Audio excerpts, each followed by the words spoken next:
Praise you, Father God. Bago po ako mag-exhort ng ating komunyon, meron po ako isi-share. At sigurado tayo, masayang-masaya tayo dito. Amen? Father God, salamat po sa araw na ito.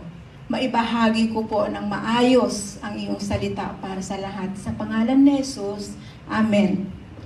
Last Sunday po, nung nakaraan, bali two Sundays, lumapit po si Sister Susan sa akin.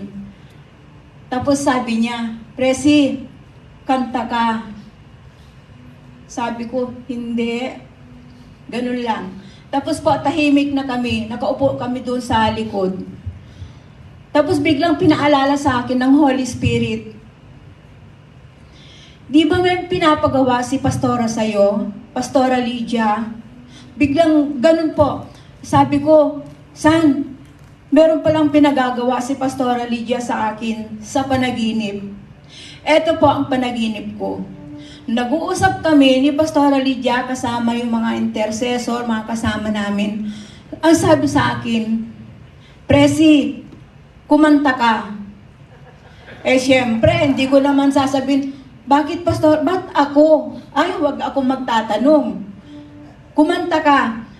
Sabi ko sa kanya, ano pong kakantahin ko, Pastora? Basta kumanta ka. Hallelujah. Kaya ito po, gagawin ko na, Pastora. Hallelujah. Ito po ang Isaiah 54:10 na kinakanta ni Pastora madalas sa amin at alam ko po, karamihan sa inyo, narinig nyo na ito. Hallelujah.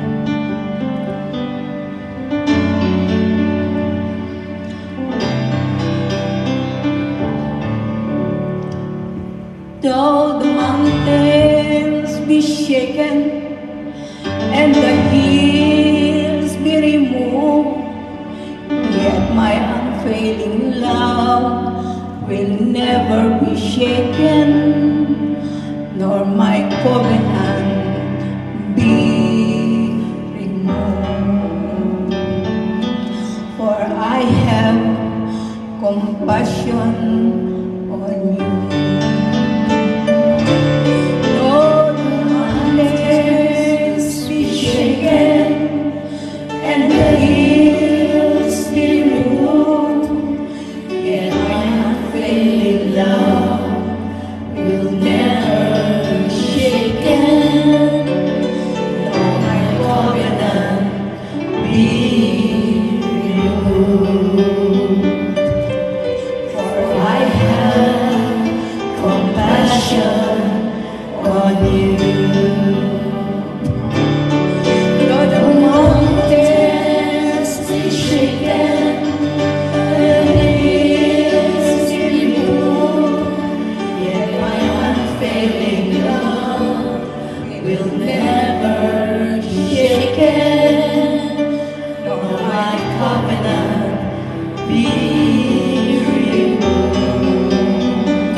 Says the Lord Almighty, for I have compassion on you.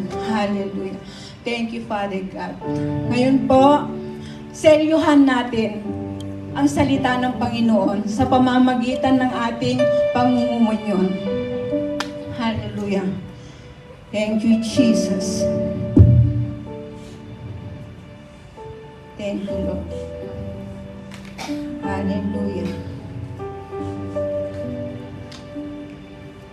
Hallelujah. Ora basyanda rabakaya. Basahin po natin ang Mateo 26, verse 26 to 29. Ang title po nito, Ang Banal na Hapunan. Habang sila'y kumakain, dumampot si Jesus ng tinapay at matapos magpasalamat sa Diyos, ay pinaghati-hati niya iyon, ibinigay sa mga alagad at sinabi, kunin ninyo ito at kainin ito ang aking katawan. Pagkatapos, dumampot siya ng kopa, nagpasalamat sa Diyos at ibinigay iyon sa kanila. Sinabi niya, kayong lahat ay uminom nito sapagkat ito ang aking dugo. Hallelujah. Sapagkat itong aking dugo na katibayan ng tipan ng Diyos. Ito ang aking dugong ibinubuhos para sa kapatawaran ng kasalanan ng marami. Sinasabi ko sa inyo, hindi na ako iinom nitong katas ng ubas hanggang sa araw na inumin kong panibago na kasalo ninyo sa kaharian ng Ama. Hallelujah. Itaas po natin ng ating tinapay. Amang Diyos, napapasalamat kami sa tinapay na ito na sumisimbolo sa katawan ng Panginoong Hesus, na siyang nagdusa, na siyang nasugatan para sa aming kagalingan. Dinideklara po namin na kami pong lahat ay gumaling na mula sa tuktok ng aming ulo hanggang sa ilalim ng aming talampakan hanggang sa dulo ng aming mga daliri. Sa pangalan ni Hesus. Amen. Kainin po natin.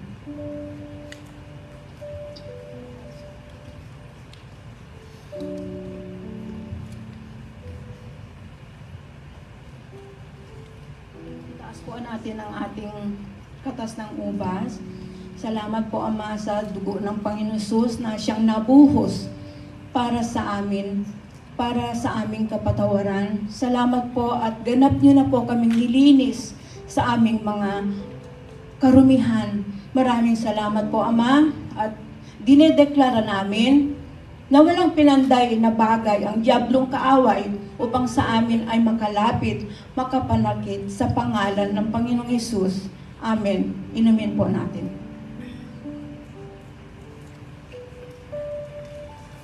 Maraming salamat po, Ama, sa araw na ito. Pagpalain po ang bawat isa. Sa pangalan ni Hesus. Amen.